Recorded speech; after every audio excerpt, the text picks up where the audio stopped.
சித்தர்கள் இவங்கெல்லாம் பேரரசர்கள் வாழ்ந்ததுக்கு முன்னாடியிலிருந்து வாழ்ந்துகிட்டு இருந்தவங்களா கருதப்படுறவங்க. அப்பேற்பட்ட இந்த சித்தர்கள் பேரரசர்கள் காலத்திலையும் வாழ்ந்திருப்பாங்களா? அப்படி வாழ்ந்திருந்தாங்கன்னா அது சம்பந்தமான ஏதாவது சான்று இப்போ வரைக்கும் கண்டுபிடிக்கப்பட்டிருக்கு. அந்த கண்டுபிடிப்புகளை அந்த பேரரசர்களே நிகழ்த்தி இருப்பாங்களா? ஒரு கேள்விக்கு விடதடி போனா இவ்வளோ கேள்விகள் துணை கேள்விகளை முளைச்சிக்கிட்டே இருக்கு. நிறைய இருக்கு.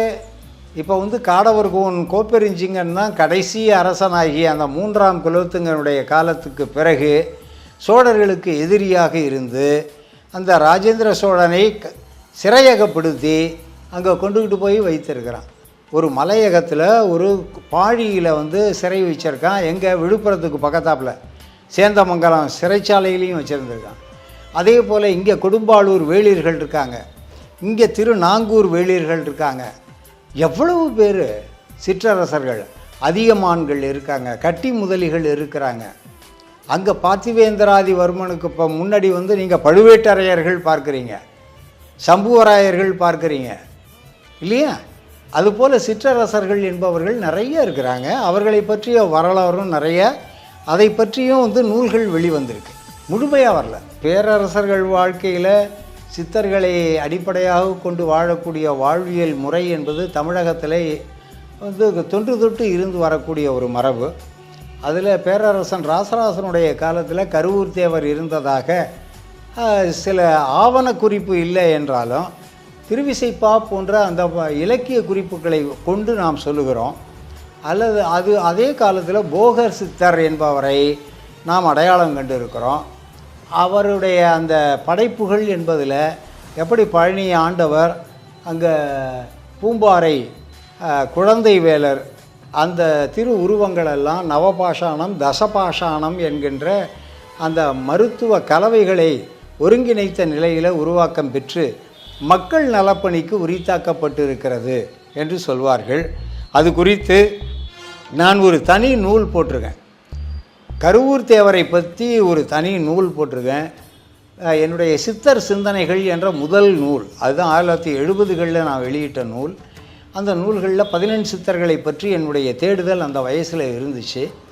தமிழ்நாடு முழுக்க பயணித்து அவர்களை பற்றிய வரலாறு தொகுத்து நான் போட்டேன். அவர்கள் தத்துவத்தின் வேறுபாடுகளையும் நான் விளக்கி இருக்கிறேன். மட்டுமல்ல, போக சித்தரை பற்றி அண்மை காலத்தில் நான் ஒரு வெளியீடு அவருடைய திரு உருவத்தையே சிற்பத்திலேயும் ஓவியத்திலேயும் கண்டுகாட்டி அவருடைய அந்த நடைமுறை வாழ்க்கை எப்படி தஞ்சையிலே அமைந்தது என்பதையும் நாம் ஒரு வரலாறாக கருதத்தக்க நிலையிலே சான்றுகளை காட்டி நான் நிறுவியிருக்கிறேன். மகாபாரதம், ராமாயணம் இந்த 2 கதைகளையும் கதை மட்டும்தான்பா அப்படின்னு சொல்கிறவங்களும் இருக்காங்க. உண்மையிலேயே நடந்தது இதெல்லாம் ஆதாரங்கள் நிறைய இருக்கு, அதை தான் கதையாக கொடுத்துருக்காங்கன்னு நம்புறவங்களும் இருக்காங்க. ஆனால் இதில் உண்மை என்னன்றது விரிவான ஆய்வின் மூலமாக மட்டும்தான் வெட்ட வெளிச்சமாகும். ஒருவேளை உண்மையாக இருந்திருந்துச்சுன்னா, குறிப்பாக ராமாயணம், ராவணன் அப்படின்ற அந்த கம்பீரமான கேரக்டர் இருக்கு பாருங்க, அவர் உண்மையிலேயே வாழ்ந்த அரசராக இருந்திருப்பாரா? இது 2 கேள்வியை இணைச்சி ஒன்றா கேட்குறீங்க.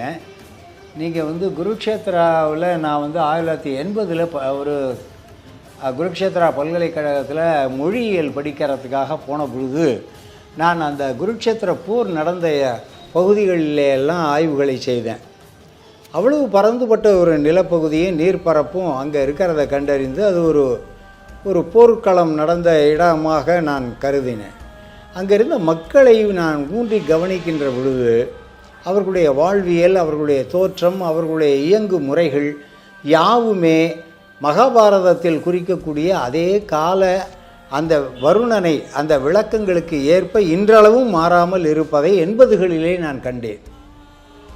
எனவே குருக்ஷேத்திரம், ராமாயணம் போன்ற அந்த பகுதிகள் இன்றைக்கும் தொல்லியல் சுவடுகளையும் கொண்டு இருக்கு.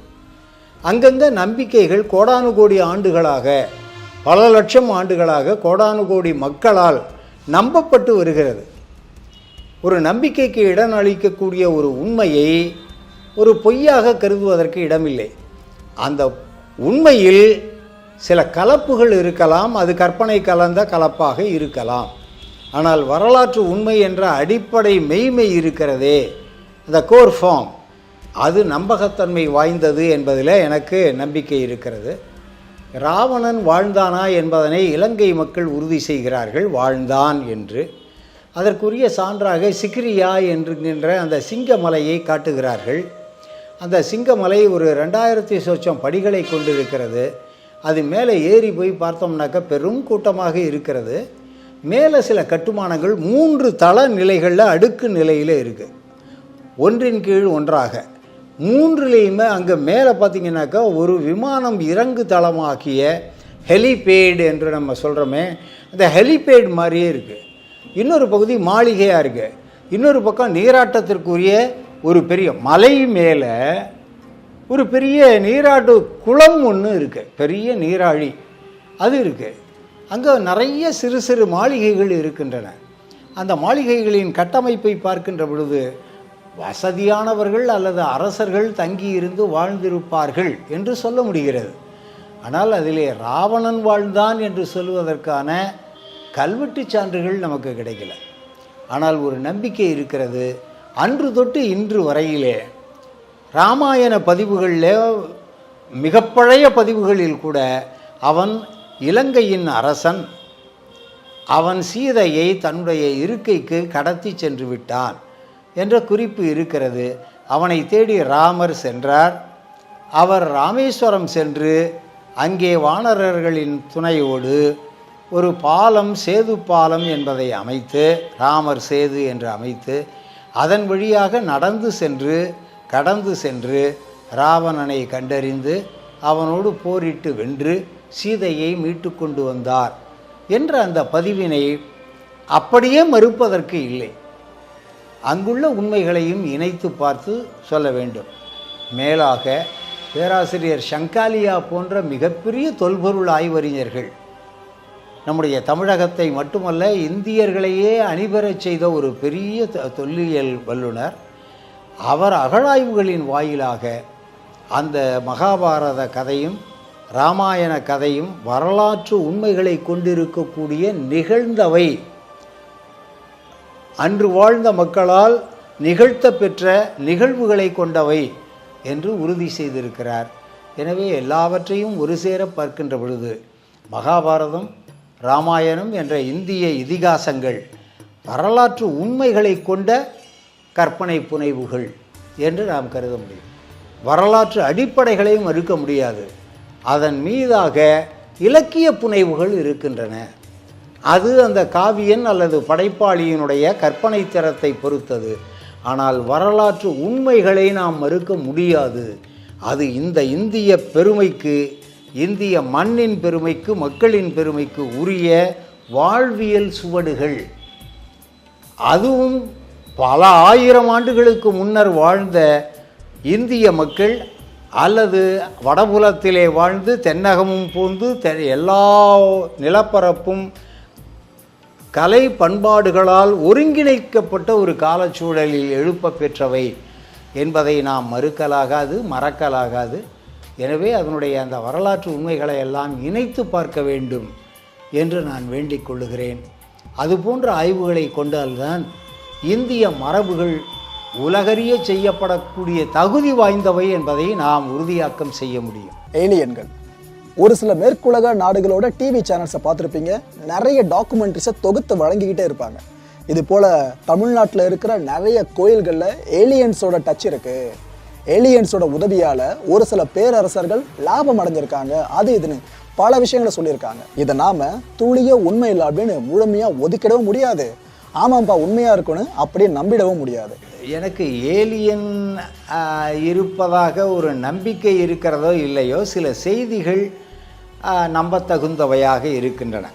நான் கேள்விப்படுகின்ற சில செய்திகள் முழுக்க அதன் மீதாக எனக்கு வெறியான ஒரு நம்பிக்கை இல்லை. இரண்டாவது, அவர்கள் சொல்லக்கூடிய நிலையிலே ஏலியன்கள் தரைக்கு வந்து, அதாவது உலகத்திற்கு வந்து மக்களோடு அல்லது மக்களில் இரண்டரை அல்லது மக்களிலிருந்து விலகி அவர்கள் வாழ்ந்து பல படைப்புகளை படைத்து சென்றிருக்கிறார்கள் என்றெல்லாம் சொல்லுவது மேலை நாட்டு அறிஞர்கள் சொல்லுகிறார்கள் என்ற ஒரு காரணத்தினால் உடனடியாக நாம் ஏற்க வேண்டிய அவசியமில்லை. இன்றைக்கு நாம் அந்த டாகிட்டி தீவுகளிலே இருக்கக்கூடிய ஒரு தலை மட்டும் மார்பளவு புதை உண்டு இருந்த அந்த பெரிய மனித வடிவங்களை மட்டும் ஏலியன்கள் கொண்டு வந்து இங்கே வைத்து சென்றதாக நமக்கு செய்திகள் இதுவரையிலே மேலை நாட்டு அறிஞர்கள் சொன்னார்கள். ஆனால் இப்பொழுது ஒவ்வொரு சிலையும் பூமிக்கு கீழே 20 அடி அளவிற்கு புதையுண்டு இருக்கிறதை அகழாய்வுகளின் வாயிலாக கண்டறிந்திருக்கிறோம். எனவே இது அந்த காலத்து தசை திறன் மிக்க வலிவு மிக்க மனித முயற்சிகளிலே தான் உருவாக்கம் பெற்று அவை நடப்பட்டிருக்க வேண்டும். அக்காலத்திய மனிதர்களுடைய உடல் ஆற்றல் என்பது, உடல் வலிமை என்பது அளவற்ற ஒன்றாக இருந்திருக்கிறது. அதிலே ஒரு கூட்டு முயற்சியாக ஒருவருக்கு பதிலாக ஒரு 10 இணைந்து செயல்பட்டால் அது சாத்தியக்கூறு உடையது என்பதனை நாம் உணர முடிகிறது. மட்டுமல்ல, தஞ்சை பெரிய கோயில் போன்ற கட்டுமானங்களை உற்று நோக்குகின்ற பொழுது ஏறத்தாழ 40 அடி உயரமும் 4 அடி தடிமனும் கொண்டிருக்கக்கூடிய கல் பாலங்களை, கடுமையான கல் பாலங்கள், இன்றளவும் ஒரு சிறிது கூட வெடிப்போ அல்லது வேறு விதமான குற்றங்களோ பொருந்தாத நிலைபெற்று தன்மையோடு கூடிய கல் பாலங்களை எப்படி நிமிர்த்தி வைத்தார்கள்? எப்படி 100 கிலோமீட்டர் தொலைவிலிருந்து அதனை எடுத்து வந்து தஞ்சை பெரிய கோயில் கட்டுமானத்திற்கு ஆக்கம் செய்தார்கள்? மனித முயற்சியினால் தானே. அன்றைக்கு கிரேன் கிடையாது, அன்றைக்கி ட்ரக்கு கிடையாது, அன்றைக்கி தேவையான எந்திரங்கள் கிடையாது. அப்படியே இருந்துச்சுன்னா மூங்கில் கழி. மனித முயற்சி. ஒரு சில விலங்குகள் வேண்டுமானால் பயன்கொள்ளப்பட்டிருக்கலாம், எடுத்து நிமித்தி வச்சிருக்கானே. இன்றைக்கு கிரேன் வச்சுக்கிட்டு செய்ய முடியாததை அன்றைக்கு மனித முயற்சி செய்தது என்றால் உடல் ஆற்றல் இருந்தது, அந்த முயற்சி இருந்தது, முயற்சிக்கு உரிய திட்டமிடல் தெளிவாக இருந்தது. எனவே அவர்களால் சாதிக்க முடிந்தது. இதனை சாதித்தவர்கள் அதனை சாதித்திருக்க மாட்டார்களா? அதுலேயும் எண்ணிக்கை குறைந்த எண்ணிக்கை, ஒரு 10 பேர், ஒரு 5 பேர், 4 பேர், அடிப்படையில் 4 பேர் கூடிட்டாலே எதையும் சாதிக்க முடியும். அதுக்கு தான் அந்த 4 பேரை நாம் தேடிக்கொண்டிருந்தோம். 4 பேர் வேணாமா அப்படிங்கிறத ஒரு அடிப்படை சொலவடையாக நாம் பயன்படுத்திக்கிட்டு இருக்கோம். இன்றளவும் 4 பேர்களினுடைய பங்களிப்பு வியக்கத்தக்க காரியங்களை செய்து தரும்.